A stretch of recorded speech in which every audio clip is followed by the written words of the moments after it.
This is where the fear starts right now, at the front door. I remember thinking I had everything worked out. The key was a smooth, silent exit. I was standing in the kitchen of my friend Sophia's flat, staring at the small, cheap bottle of sleeping aid I'd found in the bathroom cabinet. It wasn't mine. It belonged to Marcus, Sophia's new flatmate, who was already sound asleep in the room next to the living area. 2 pills. That's all I needed, just enough to keep him quiet until I was gone. He was nice, too nice, in a way that set off all my internal alarms, but I needed his help, or rather, his things. I had been watching the door for 20 minutes, not the front door, the bedroom door.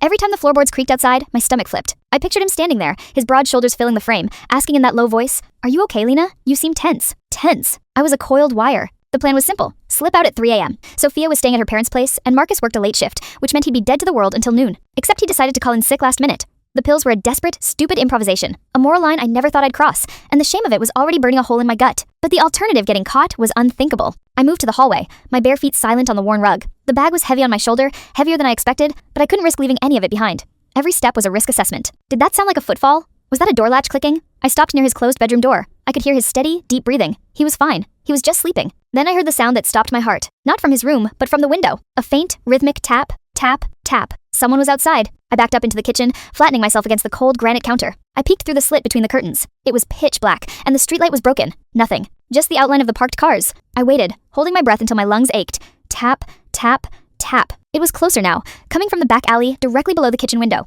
I thought of the fire escape, the only way out if the front door wasn't an option. My hands were shaking so badly I almost dropped the bag. I fumbled for my phone, but my fingers were slick with sweat. I needed a light, just a quick flash, to see what was making that noise. But what if the light drew attention? The conflict security versus exposure was paralyzing. I chose silence. I gripped the strap of the bag, suddenly aware of the weight pressing against my side. It wasn't just my clothes and phone, it was the only proof I had. It was all I needed to walk away clean. I crept back to the front door, my heart hammering against my ribs, convinced the noise alone would wake Marcus. I reached for the deadbolt, my fingers brushing the cold metal. A moment of intense relief washed over me. I was almost free. Then, from the other side of the door, a low, scratchy sound, like someone testing the wood with their fingernail. Not tapping, scratching. I froze. My breath hitched. I knew that sound, and I knew who was making it. I pulled my hand away from the lock, the sound of the metal against my wedding ring clink, ringing deafeningly in the silence. I dove behind the coat rack, crushing my body into the small, dusty space. I could hear a muffled voice from the hallway, just outside. Not loud, but definitely there. A man's voice. Simon's voice. I closed my eyes, forcing myself to be small, to be silent, to be absolutely nothing. He knew I was here. I knew he knew. The silence that followed was worse than the scratching.